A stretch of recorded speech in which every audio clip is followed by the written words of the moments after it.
The corporal drank too much and played loose and fast with the law and everything else. Wallace started following Fry's lead in adopting bad habits.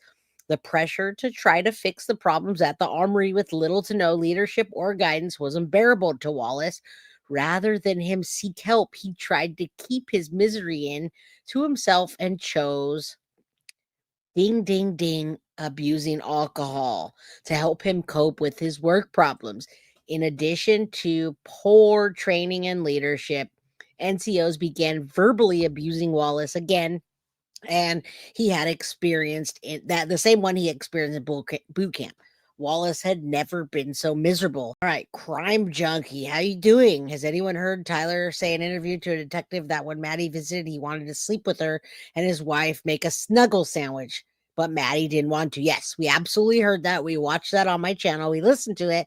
And I gotta say, if you're taking this, if you're saying this to somebody that's never been abused, it's probably not a problem.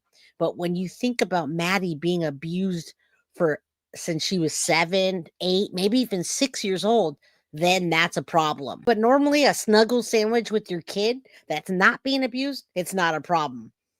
All right. It's a sentencing. Yeah, it's sentencing. So isn't it Tyler's attorney? It's the state. It came from it actually. Okay, so we're on page 3 of 19, which we're not going to go through all of it, but this is the United States. Listen what it is. United States of America versus Tyler Wallace. It's a sentencing memorandum. So we haven't got to if that's from who yet. Maybe it is. Maybe it is. Let's keep going. I haven't got to that yet. I redacted a bunch of stuff and I hadn't got to it. Okay. Now, Kelly, you're fantastic. If it was, thank you for getting ahead of me. All right. How you doing, Rosie? Good to see you. Everybody hit the like button, subscribe if you haven't, get a membership if you haven't. All right. And donate if you can. All right. Yeah. So Undead Ramen, my daughter's a squish and she snuggles, still not feeling well after a seizure. I'm very proud that Maddie was able to stand up for herself after everything she'd been through. But like I was saying, a normal child can snuggle, or you can say, I'm having a snuggle sandwich with my daughter and it's no big deal. As a matter of fact, I was talking to Carly on the phone last night and Reese fell asleep on my lap with their feet all over me near my face. No big deal. No big deal. But she's not an abused child, and Maddie was. Did Tyler know it? No. All right. Tyler would have been dishonorably discharged if found guilty. Okay, now we're going to keep going. We're going to keep going. We're not even there yet. All right. We're not even there. All right. Listen up now. So he's drinking. He's having people abuse him. Now, DOD, the threat of DOD the audit loomed. No one seemed to have any answers about the paperwork in the armory. So Wallace decided he needed to get out at the end of his tour. Anderson's protection of Wallace from the NCOs remained until he was dishonorably, or I'm sorry, not dishonor. I'm going to spread misinformation. Wallace was honorably discharged. All right. Let's get that straight so no rumors start before I'm able to break this down. Right now, I'm talking about why Jen Soto wrote about Tyler and in a favorable light. However, Wallace's decision to self-medicate his unhappiness with alcohol continued to take a toll on him. By this time, his service ended. Wallace was emotionally lost and in a bad place. He was happy with his service and the job pressure he felt ill-equipped to handle was over, but he didn't know where his life was headed after 4 years in the Marines and didn't want to lose the brotherhood and the camaraderie that he felt with his friends. Now, listen, y'all, Monday was Veterans Day, okay? And I know if you heard this story and it wasn't about Tyler Wallace, a guy that his daughter was abused and then her life taken, I know that you guys wouldn't be saying, this guy's a POS. What a bad dad. We don't even know that. As a matter of fact, when we're reading these letters, we're going to hear all kinds of people, which I'm not going to read all of them today. I'm going to read Jen's letter.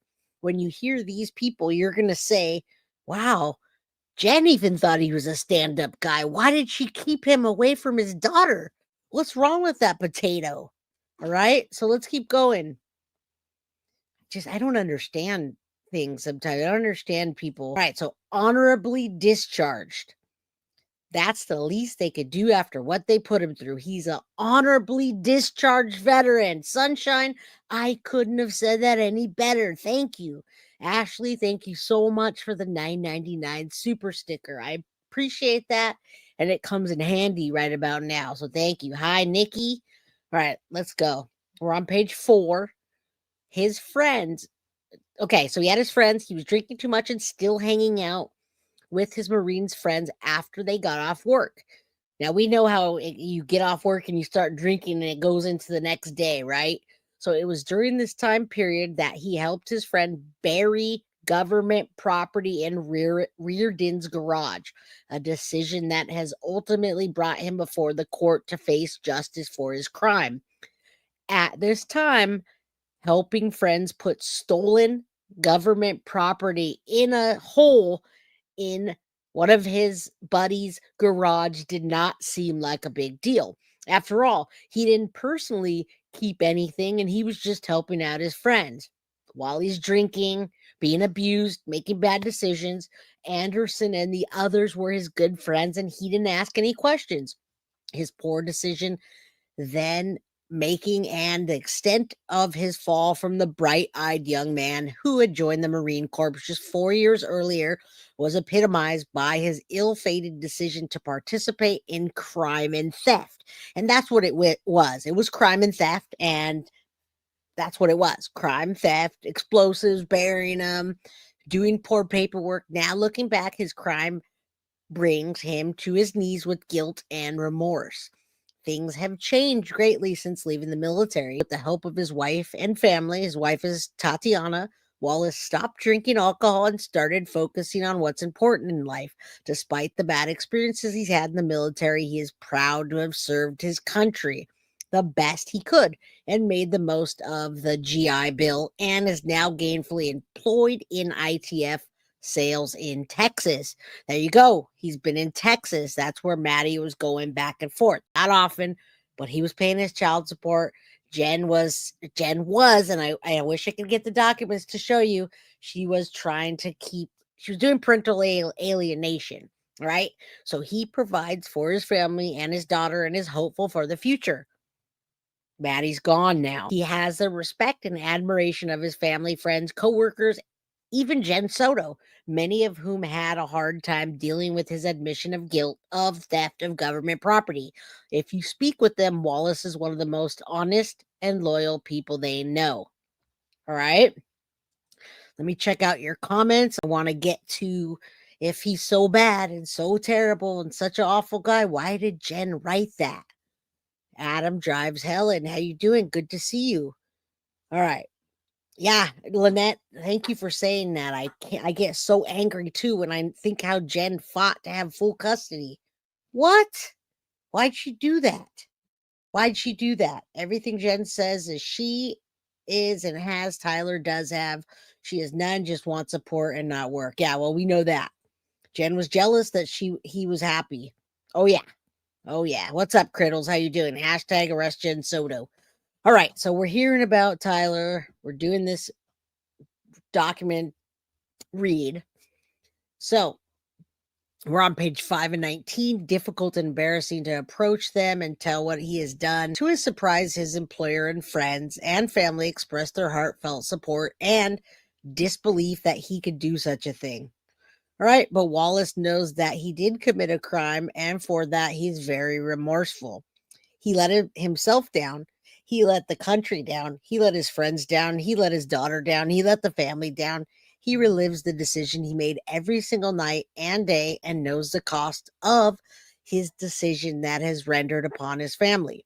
He has vowed to make it right at whatever cost and face whatever punishment the court renders. He is forthcoming with his NCIS investigators and timely accepted responsibility. He has complied with all terms of supervised release and stands ready to face judgment of the court. All right, let's see. We're on page 5.